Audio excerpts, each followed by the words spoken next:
Assalamualaikum warahmatullahi wabarakatuh. Nama saya Tias Dwi Wulandari, NIM 2221010927 dari kelas IPS 2. Di sini saya akan menerangkan tentang ruang dan interaksi antar ruang.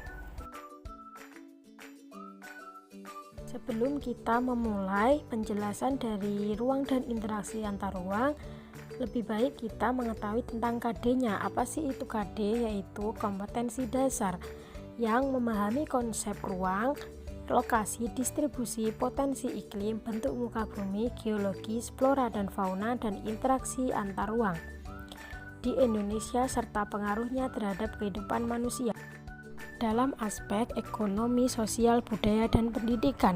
Selanjutnya ada tujuan pembelajaran, yaitu menjelaskan konsep ruang wilayah Indonesia. Selanjutnya yaitu rumusan masalah. Ruang adalah tempat di permukaan bumi, baik secara keseluruhan maupun hanya sebagian, yang digunakan oleh makhluk hidup untuk tinggal. Ruang tidak hanya sebatas udara yang bersentuhan dengan permukaan bumi, tetapi juga lapisan atmosfer ke bawah yang mempengaruhi permukaan bumi juga ruang. Mencakup perairan yang ada di permukaan bumi, laut, sungai, dan danau, dan di bawah permukaan bumi, air tanah sampai ke kedalaman tertentu. Ruang juga mencakup lapisan tanah dan batuan sampai pada lapisan tertentu yang menjadi sumber daya bagi kehidupan berbagai organisme atau makhluk hidup. Juga merupakan bagian ruang. Dengan demikian, batas ruang dapat diartikan sebagai tempat dan unsur-unsur lainnya yang mempengaruhi kehidupan di permukaan bumi. Selanjutnya yaitu pengertian interaksi antar ruang.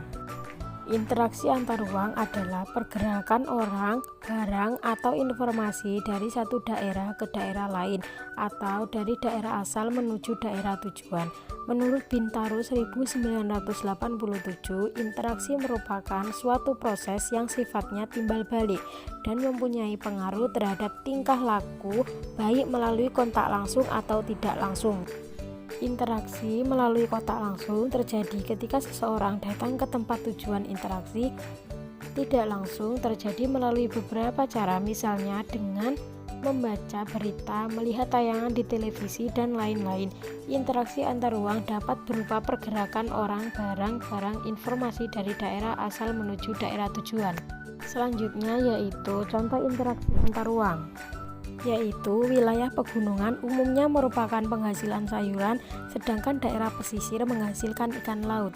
Penduduk daerah pantai membutuhkan sayuran dari daerah pegunungan, dan sebaliknya, penduduk dari daerah pegunungan membutuhkan ikan dari penduduk daerah pantai.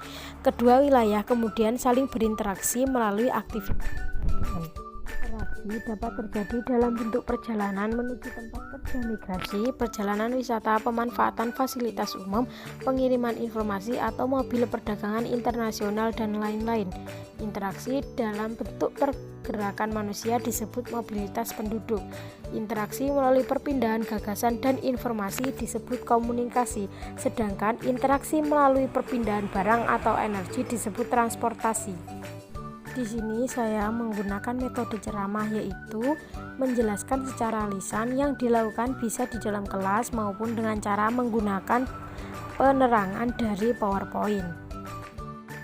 Sekian penjelasan dari saya, kurang lebihnya saya mohon maaf. Wassalamualaikum warahmatullahi wabarakatuh. Sampai jumpa kembali.